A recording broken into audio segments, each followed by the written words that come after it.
Every December, while a great many people are trying to look relaxed, I like to become a little more honest. That may not sound festive. It is useful. The calendar creates a peculiar kind of emotional fog. People start winding down. Offices get half serious. Invitations multiply. Spending gets easier to justify. The year begins to feel finished before it has actually been examined. That is dangerous. Most people do not end the year. They slide out of it.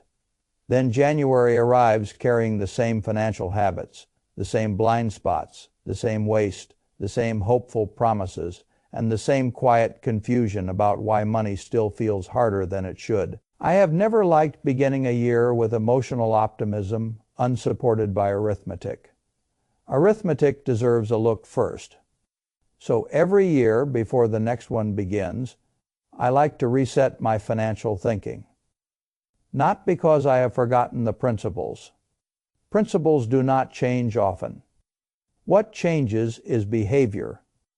Drift, creep, the little leaks that never make a dramatic sound but quietly weaken the whole structure. A good financial life is not built only from brilliant decisions. It is built from periodic correction. A pilot does not keep a plane on course by pointing it in the right direction once and then falling asleep. He keeps checking, adjusting, correcting, and checking again. Household finance works the same way. A little negligence repeated for 12 months can cost more than one bad month of drama. A little accuracy repeated for 12 months can restore a lot of quiet power. That is why I like a year-end money reset. Not to perform discipline, to recover reality. Reality is the most useful financial gift a person can give himself, and it is surprisingly rare because most people would rather feel responsible than know precisely what happened. Feeling responsible is not the same as being effective. At the end of a year, I want answers to very plain questions. How much money actually came in? How much actually went out? What did I build? What did I merely maintain? What did I waste? What did I tell myself was temporary that has now become recurring? What system quietly got stronger? What habit quietly got weaker? And perhaps most importantly, if this exact year repeated itself 3 more times, would I admire where it takes me? That is the right question. People are too polite with themselves financially. They ask whether the month was difficult, whether inflation was annoying, whether they deserved the holiday, whether the children needed the expense, whether the subscriptions were convenient, whether work was stressful. All of those may be true. None of them answer the main question. Did the year move your life in the right direction? Money does not care much about your explanations. It obeys structure if your structure improved. The future got easier. The future got tighter. That is why the first thing I always do is what I call a money wrap. People enjoy those little year-end summaries from entertainment platforms because they turn ordinary behavior into an honest mirror. You suddenly see which songs you played too often, which artists dominated your time, which moods owned you more than you realized. There is usually a little embarrassment in that. Good.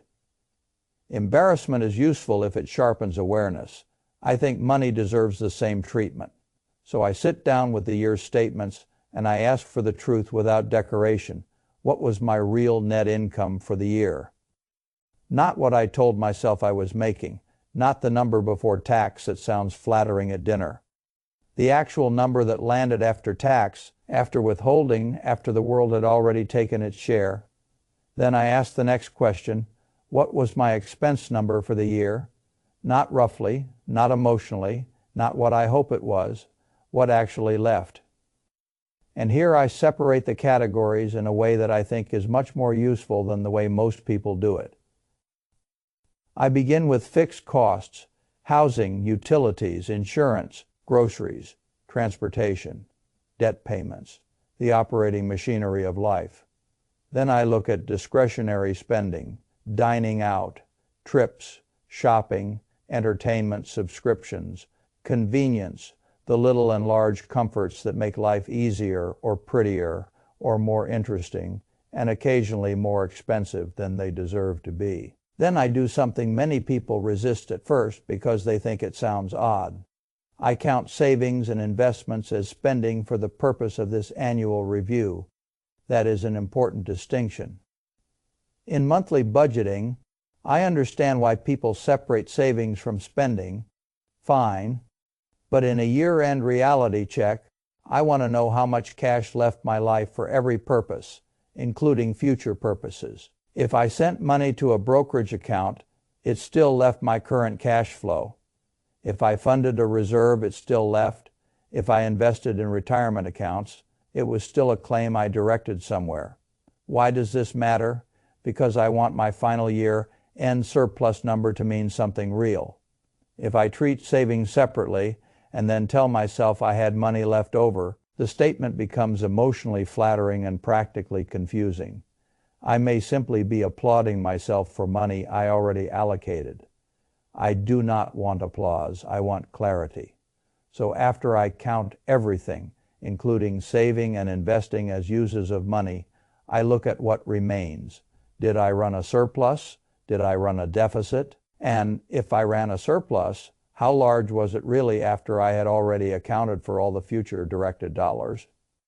That last number is one of the most useful numbers in personal finance because it reveals unused capacity. Unused capacity matters. If you had $500 a month left after all living costs, all fun spending, all investing, and all saving, then you are not merely pleased with yourself. You are staring at optionality. That money could have had a job. It could have strengthened the reserve. It could have accelerated a debt payoff. It could have bought more productive assets. It could have been directed. When people do not know their unused capacity, they leave a surprising amount of power on the table and then go into the next year talking vaguely about needing more discipline. Know often they need better direction. That is what this exercise gives you. It also reveals patterns that emotion hides. Maybe winter spending explodes because darkness makes you compensatory. Maybe summer blows out because weddings, trips, and social obligations arrive in clusters. Maybe every time work becomes stressful, your discretionary spending gets soft in the middle and hard at the edges. Food delivery rises. Small comforts multiply, convenience charges bloom. None of this is random. People think spending is about math. It is also biography. It is mood. It is weather. It is loneliness. It is status. It is fatigue. That is why I want a year's worth of numbers in front of me instead of a single month's story. A month can lie. A year is harder to flatter. Once you do this honestly, the whole year becomes legible in a way that most people have never experienced. You stop guessing who you were with money and you start seeing who you are. That is not punishment. That is intelligence. The second thing I do at the end of each year is a full audit of recurring obligations. This is where the quiet nonsense lives. Modern life is full of tiny financial barnacles. They attach themselves invisibly. A free trial, a streaming service for one specific show, a premium version of some app you used twice, a gym membership that is now a charitable donation to somebody else's business model, software cloud storage, a meditation app, a fitness app, a meal service, a productivity service, a second entertainment service because one platform had one film the first one did not have. None of these charges is large enough to command moral seriousness on its own. That is why they survive. People keep waiting for one huge, stupid expense to identify the problem. Real life rarely works that way. More often it is $1,000 here, $800 there, $600 there, $200 there, all hiding under the label of monthly convenience. The annual audit strips away the disguise. I do not need to know whether a subscription is morally justifiable. I need to know whether I used it enough for it to deserve a place in the recurring architecture of my life. That is the test. Did it earn its recurrence? Recurrence is expensive. Anything that renews automatically is making a long-term claim on your future effort. It should be forced to justify itself. So I go line by line: streaming, memberships, apps, software, recurring online tools, digital services, cloud expenses, newsletters, anything that bills quietly. Then I do the same thing with larger recurring bills where the real money often hides: phone plans, internet, insurance, especially insurance. I have always found insurance companies respect inertia far more than loyalty. They count on the fact that most people would rather absorb a slowly rising premium than spend 10 minutes comparing alternatives. That habit is very profitable for the insurer and very expensive for the household. Car insurance is a perfect example. The numbers drift upward, not in a scandalous way, just enough to avoid becoming an argument in your head. Then one day you realize you have been donating several hundred or several thousand unnecessary dollars to administrative laziness over a few years. A comparison site or a few direct quotes could have fixed it. This is what I mean when I say that financial strength is often built through periodic correction rather than dramatic genius. There is another layer here. Recurring expenses are not only money questions, they are default questions. What have you made normal? That is one of the most useful questions in all of life. What has become normal around here? If an unused app is normal, what else is? If an overpriced insurance premium is normal, what else is? If a bad phone plan is normal, what else is? A household reveals its discipline in the things it stops noticing. I want to notice again, at least once a year. The third thing I do is rebuild the foundation. People love talking about growth because growth is flattering. Very few people want to talk about foundation because foundation is humble.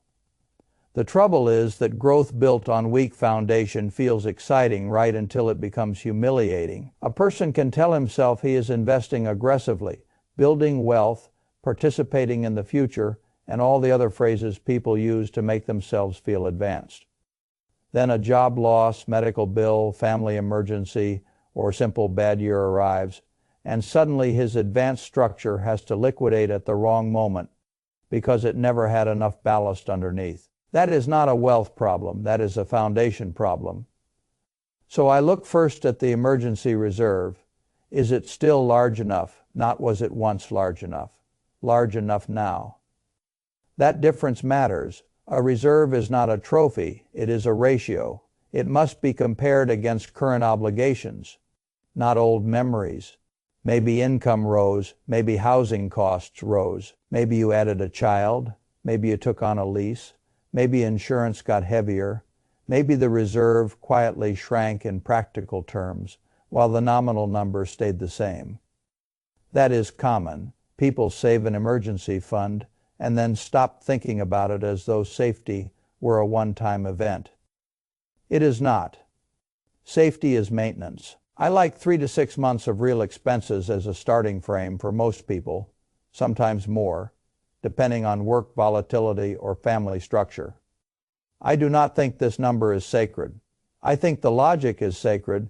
Could you absorb an interruption without selling productive assets, taking bad debt, or allowing panic to start making decisions in your household? That is the point of the reserve. I also examine the balance between cash and investment capital. This is one place where popular financial language becomes very unhelpful. People either become lazy cash hoarders or reckless full allocation enthusiasts. One side loses to inflation in silence. The other side lives with unnecessary fragility. I admire neither extreme cash above a proper reserve, if it is not needed in the next several years, should usually be asked to become more ambitious. Inflation is a quiet thief. It does not kick in the door. It just keeps walking through purchasing power while people congratulate themselves for feeling safe. On the other hand, every spare dollar cannot be imprisoned in volatile assets, if doing so forces you to become a seller during ordinary life disruptions. So I want balance. Emergency money in something liquid and sensible. Long-term money in productive assets. Not all courage, not all caution. Properly arranged time horizons. That is another way of saying the same thing. A good financial life knows which dollars are for which decade. The fourth thing I do every year is check for free money and structural advantages that people routinely ignore. There is no romance in this category, which is why it is so neglected. Employer retirement matches, tax-advantaged accounts, unused allowances, charitable deduction structures where relevant tax loss harvesting, if that makes sense. In the specific case, these things are not thrilling. Good. Thrill is overrated. They are among the few legitimate free lunches in household finance, and people walk right past them because no one made a dramatic enough story out of them. I have always found it remarkable that a person will spend hours trying to identify the next hot stock and no time making sure he is taking the full employer match in a retirement plan. That is not sophisticated. That is disordered attention. The employer match is immediate return. It is one of the cleanest returns most workers will ever see. If it exists and you are not taking it, then you are not undereducated. You are underorganized. Tax allowances deserve the same seriousness. Many countries give households annual tax shelters or allowances that disappear when the year turns or when the relevant financial year closes. People mean to use them, then time drifts, paperwork irritates them, and the window closes. That is not bad luck. It is preventable leakage. I do not expect everybody to become an amateur tax attorney. I do expect an adult household to know when its local financial year resets and what allowances matter enough to be respected before the window shuts. Respecting the tax code is one of the least glamorous and most profitable habits available to ordinary people. Not by cheating it, by using it correctly. Fifth, I set goals for the next 12 months. Now, when I say goals, I do not mean decorative resolutions. I do not mean vague lines like be better with money or save more or spend less. Those are not goals. They are mood statements. A goal should be specific enough to direct behavior and simple enough to track. If you want $6,000 by year end, say $6,000 by year end. If that means $500 a month, then $500 a month, then $500 a month. Because if the number is too ambitious, reduce it or extend the timeline. There is no dignity in pretending. The point is direction. Money without direction behaves like water poured on a flat surface. It spreads into whatever shape the environment allows. That is exactly what happens in households with no plan. The month arrives, bills arrive, conveniences arrive, impulse arrives, and the money simply finds low points to settle into. When a household has a goal, the money gets a vector. This year we are building the reserve to $12,000. This year we are clearing the last of the card debt. This year we are maxing the retirement match and funding the IRA. This year we are raising our annual savings rate from 12% to 16%. That is useful. Then I build the year from there, projected income, expected savings and investing, known major costs, flexible categories. The point is not to predict reality perfectly. Reality has no interest in your beautiful spreadsheet. The point is to stop drifting blindly. A map that needs adjustment is still superior to wandering. And if the year changes on you, good, change the numbers. Adjust the map that is not failure. It is maintenance. The sixth and final thing I do is the most important because it is what turns all the earlier insight into actual behavior.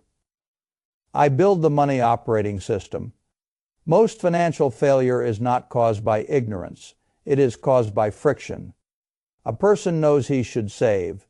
He knows he should invest. He knows he should check bills, fund the reserve, capture the match, and move surplus into something useful. He still does not do it because every good decision is treated like a fresh act of virtue that must be manually rewon against fatigue, distraction, and life. That is too hard. Good systems reduce virtue requirements. This is why I automate standing orders into savings, automatic contributions into investments, bill payments timed intentionally, sinking funds for predictable, irregular costs like holidays, maintenance, insurance renewals, travel, gifts, school costs, or yearly memberships. Anything predictable should stop pretending to be a surprise and start getting monthly preparation. That alone removes a shocking amount of anxiety from a household. I also believe strongly in reducing friction around good decisions and increasing friction around bad ones. This is a habit principle, not a finance principle, though it becomes incredibly powerful in finance. If your reserve account sits in the same checking environment as your daily spending, it is too easy to invade. If the investment transfer requires 7 steps and remembering 2 passwords while dinner is burning and a child is crying, it is too hard to maintain. If shopping emails are arriving every morning and your savings dashboard is buried where you never see it, do not pretend this is all a test of noble character. Fix the environment. The environment is part of the strategy. A person who wants to eat fewer sweets does not store cookies on the pillow and broccoli in a locked garage. Yet people arrange their money that way all the time. Temptation is made frictionless. Discipline is made annoying. Then they blame themselves. No, design better. Put the reserve in a separate institution if needed. Put investing on autopilot. Remove purchase triggers from your inbox. Make progress visible. Make bad behavior slightly harder. That is what operating systems do. They convert knowledge into default. Once the system is built, you do not need to think about money all the time. That is one of the great misunderstandings in this whole field. People imagine a good money life must involve endless vigilance, constant guilt, and continuous spreadsheet worship. It should not. A good system exists so that money can do its job while you do yours. This is why I like a simple dashboard too. Nothing grand. Just the ability to see key numbers at a glance: cash reserve, investments, debt, upcoming known obligations, savings rate. Progress toward the year's 2 main goals. Visible progress is powerful. Humans like progress. If you make progress visible, you reduce the emotional cost of staying disciplined. And the great irony is that once the system is doing most of the heavy lifting, money occupies less mental real estate, not more. That is freedom, not the absence of all constraint, the absence of constant low-grade confusion. Now, if you stand back from these 6 steps, a bigger truth appears. The year-end reset is not really about next year. It is about identity. It asks a more serious question than how much did you save or what did you spend. It asks, what kind of operator are you becoming? Are you somebody who knows what happened to your money? Are you somebody who notices the leaks? Are you somebody who maintains the foundation? Are you somebody who captures structural advantages instead of leaving them lying around unused? Are you somebody who gives each new year a financial direction instead of entering it with a hangover and a slogan? Are you somebody who builds systems stronger than moods? Those are character questions disguised as money questions. And that is why this ritual matters to me. Because finance is not just about net worth, it is about reliability. Can your future self rely on your current self to build systems instead of excuses? A surprising amount of life can be improved by answering yes to that question consistently. People like to say they want more discipline. Discipline is useful, but discipline unsupported by design is fragile. I prefer design. I prefer a household in which the good decision happens with little drama. I prefer a person who has arranged his financial environment so that generosity, investing, reserve building, and long-term thinking are easier than short-term leakage and unstructured waste. That is how ordinary people become financially strong, without needing to become financial obsessives. And because this is the season when people begin making promises to themselves, let me end with this. Do not begin the next year emotionally. Begin it truthfully. Run the numbers, see the patterns, cut the dead weight, rebuild the foundation, claim the free advantages. Choose one or two serious goals, then automate the machinery. Do that, and the next year does not need to be perfect to become valuable. It only needs to be directed. Direction matters more than intensity. Intensity fades. Direction compounds. That is the whole point. A little correction now can save an enormous amount of wasted motion later. And wasted motion, in money as in life, is often the real cost people do not know they are paying until years have gone missing. I would rather know now. I would rather correct now. That is what the money reset is for.